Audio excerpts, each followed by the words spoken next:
भारतात परतल्यावर मुंबईमध्ये जे करार झाले त्यावर उत्तर देणार. सध्या दाओसमधील गुंतवणुकीवर लक्ष. कल्याण डोंबिवलीमध्ये शिंदेची शिवसेना आणि मनसे आघाडीवर फडणवीसांचं सूचक विधान. आरपार बदललेल्या राजकारणात कधीतरी थोडी लवचिक भूमिका घेतली तरी ती माझ्या वैयक्तिक फायद्यासाठी किंवा स्वार्थासाठी नसेल.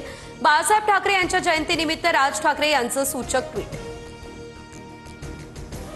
सत्ताधारी पक्षातील एका बड्या नेत्यानं अपहरण करण्याचा प्रयत्न केला. त्यातून सुटून मी देवदर्शनाला गेले. मातोश्रीवरील बैठकीत सरिता म्हस्केंचा आरोप. सूत्रांची माहिती.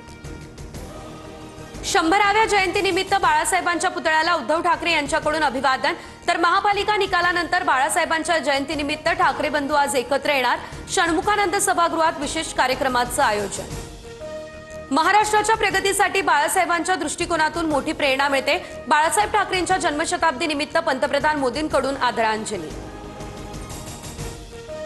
बदलापुरात चिमुकलीवर अत्याचाराचा प्रयत्न. शाळेच्या व्हॅन चालकांवर आरोप. नराधम चालक अटकेत. गुन्हा दाखल. 24,000 दंड आणि व्हॅनचा परवानाही केला रद्द. बदलापुरातील आधीच्या घटनेवरही कारवाई केली. आताही करू. आरोपीला शासन व्हावं म्हणून पोलीस काम करतायत. बदलापूर घटनेनंतर बावनकुळेंची ही प्रतिक्रिया. बार्कच्या रेटिंगमध्ये TV9 मराठी नंबर 1. प्रेक्षकांनी सर्व निकाल फक्त TV9 मराठीवर पाहिला. महाराष्ट्रातील जनतेची पसंती फक्त TV9 मराठी. मुंबईमधील 106 बांधकामं त्वरित थांबवण्याचे आदेश. वायू प्रदूषण नियंत्रणासाठी BMCचा निर्णय.